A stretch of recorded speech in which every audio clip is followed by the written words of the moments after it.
friends. I would love to introduce you to my dear friend, Patricia Kelikani.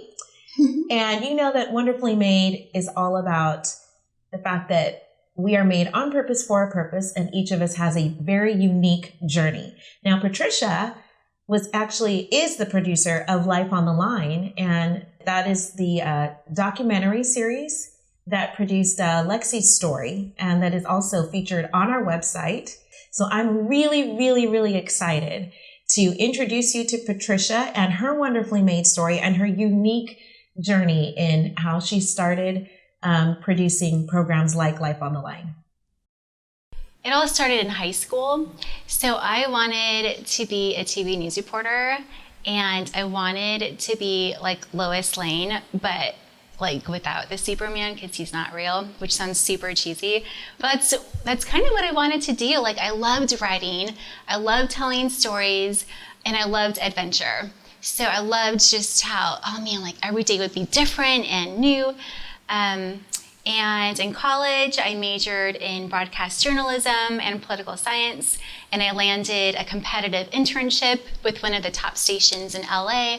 And it was awesome. Like, I was on this road to fulfill my career dream. And one day, just like a couple months before graduation from college, I was mountain biking by myself in the beautiful Napa Valley Hills. And I remember just hearing like this voice, like God speaking to me. And he said, I want you to be a student missionary in Prague with your sister and your best friend. And I immediately was like, no. Like, I literally was like, no, Lord. Like, I want to fulfill my career dream. Like, I want to do this. Like, I'm so ready. And then he said it again. And I was just like, like, no, I don't want to. And a couple months later, I graduated from college. And of course, like, I'm still thinking about that mountain bike ride and just what I felt like God wanted me to do, but I completely fought it. And sent out my resume and my resume tape. And then the summer passed, and my sister left for Prague and my best friend. And I wasn't getting any leads. So I was still doing like my summer job that I had always done. And at the same time, just trying to get like my first entry-level job. And I just kept hearing the same thing. You look too young and your voice is too high-pitched. People even said you have to cut your hair just so you look older. And I was like, no, I don't want to cut my hair. Nothing was working out.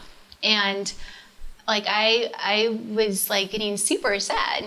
Like, so my sister, I didn't say this, but she's actually my twin sister, and we're super close. So when she left, I kind of got depressed. I should have listened to God and done this thing. And in the meantime, I'm getting all these cool emails from her and my best friend who are over there, and just like really feeling in the dumps. Like, I was just not in a good place. And then 2 weeks after they had left for Prague, I opened up an email from my sister, and it said, hey, the director is short one student missionary. It was to teach English and to help out with a church there. Do you want to come? And I was just like, whoa, like, God's giving me a second chance. So I went to LAX, flew over the Atlantic Ocean for the first time, went to Europe for the first time in my life, and just had like an amazing experience. So I taught English there, and then I helped out with the church in this post-communist country. And then after my year there, went back home and was like, all right, let's try this job thing again. And a friend told me about a job opening actually for Loma Linda University Health. And it was for their PR department. And the title was Special Projects Editor. So it was mainly writing, photography, and telling stories, which was exactly what I love to do. It's just that it wasn't like an actual TV news reporter job. But I decided to apply, and I got the job. And a year into it, my boss walked into my office And he said, hey, I want to send you to Albania to cover a mission trip story. And I was like, oh, sweet. And then he dropped in the line, and by the way, I want you to take a video camera and let's just see what happens. So this was back in like 2003. This was before YouTube even existed. There were no iPhones with like video cameras, like nothing. So I knew nothing about video. Like back in my day, they didn't teach video even in college, let alone now they're teaching it in high school. So I knew nothing except that I wanted to tell stories through video. Anyway, so a nice man in the audiovisual department gave me this 5-minute crash course on video. And I packed that camcorder in my backpack along with some mini DV tapes and flew to Albania with the team and like had an awesome time just covering the story and recording video and shooting interviews and breaking all these rules that I didn't know I was breaking with video. Once I got back from Albania, the plan was to have the audiovisual department edit the video with these mini DV tapes of footage that I had. And because again, I had no idea how to edit or anything like that.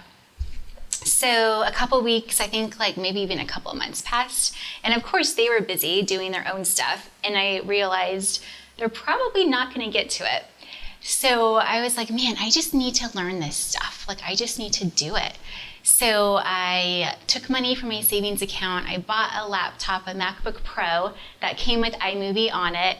And yeah, I don't know, plugged away, learned it. I made my first video and I showed it to my boss and I was like, hey, what do you think? And he immediately calls up the president of the organization and says, hey, can you come down right now? And a few minutes later, he came down, and the next thing I knew, I was being sent on assignment to other countries and telling these amazing stories on video.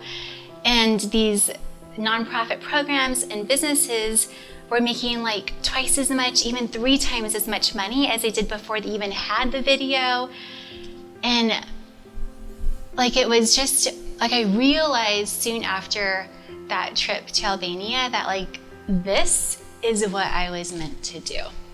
Like it wasn't to be a TV news reporter, it was to be a documentary filmmaker and to inspire people to make this world a better place. And I was like, man, like I totally fought the Lord before this, and thankfully he always gives you a second chance or a third chance or whatever. And yeah, it's been awesome.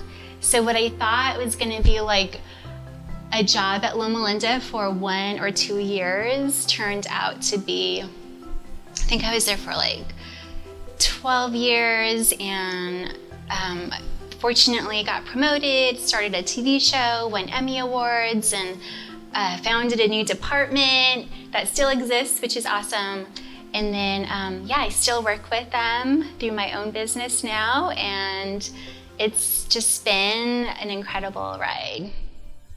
Before we had the television show Life on the Line, it was a local show called Loma Linda 360, and it was on our local PBS station. So we won, like I won my first Emmy Awards with that show, and then fortunately we got better, and then we got national distribution through PBS, and so we created Life on the Line through the nationally distributed show. And yeah, which has won Emmys too, and that's how we met you guys, which is totally cool. I love telling stories like Lexi's, your family's story, really, because I mean, it's kind of the tagline of the show, an inspiring look into the resilience of humankind. It's like, I feel like when other people watch it, they think, man, if they can go through that, like I can go through this. Like, I'm having a difficult time with whatever it is, and then when they see someone else going through a hard time, but they're overcoming it, and they're beating the odds, and they're pulling through, it's like, yes, you can too. And so that's what I love about the show. And yeah, that's our hope for it, really. So about 5 years ago, when I had my first son, I decided to stop working full-time. So I resigned from my position and I started my own company where I could have the flexibility of working part-time.